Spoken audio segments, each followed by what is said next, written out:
Hi everyone, this is Trisha, and today we're going to be making a DIY social distancing Congrats Grad card. Everything you need for this card is available in a kit from our Etsy shop, and the link is right here and below in the description.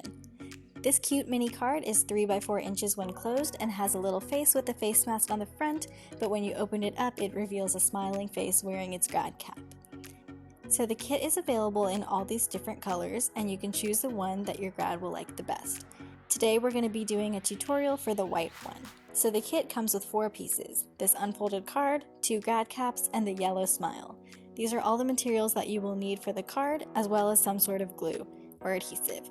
I recommend the Elmer's Sticks to More Surfaces extra strength glue, but any glue will work. So the first step is to fold the card. As you can see, the card is already scored, so all you have to do is fold it in half along that score line.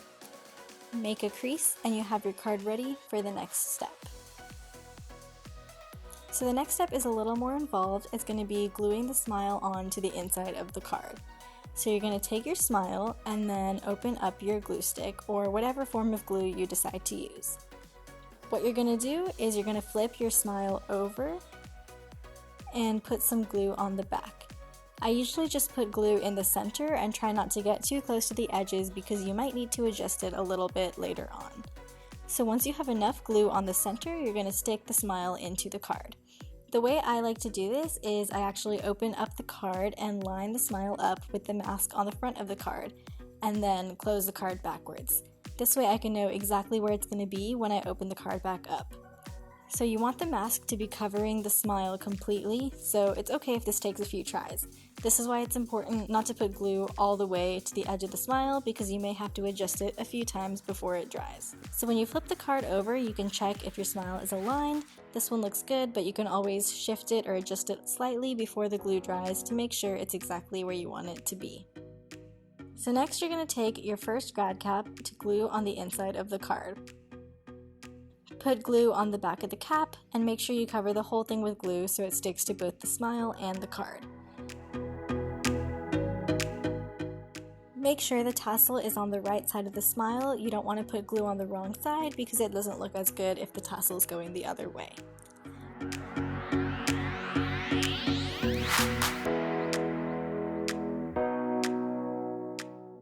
Once you have it ready, just push it down and make sure it sticks to the card. When you fold your card, this is what it should look like. You should be able to see a little bit of the grad cap on the inside, but the next one will cover that up. So for this grad cap, make sure you only put glue on the top half of it because you don't want any of the glue to show through the front of the card on the inside. Again, make sure that your cap is in the right direction. Put glue on the tassel and the top half of the cap and then line it up with where you want it to be on the card. It should completely cover up the inside grad cap and still have a little extra space on both sides. Once you have it lined up, stick it onto the card. And now you're done! You can put your new creation in a little envelope and send it to your graduate to celebrate with them from a social distance this year. And there you have it! Get your own kit for this DIY grad card in our Etsy shop. The link is below. It comes with everything that you need in several different colors, and we're also selling this cute quarantine confetti that you see in the background that pairs perfectly with these cards. If you like this video, give it a thumbs up, leave a comment with your favorite card color, and if you have any questions or requests, we'd be happy to answer them. Subscribe to our channel for more DIY tutorials coming soon. If you make this card, we'd love to see your creations. DM or tag us on Instagram at THEarrings, the link is below, or send us a message with your pictures.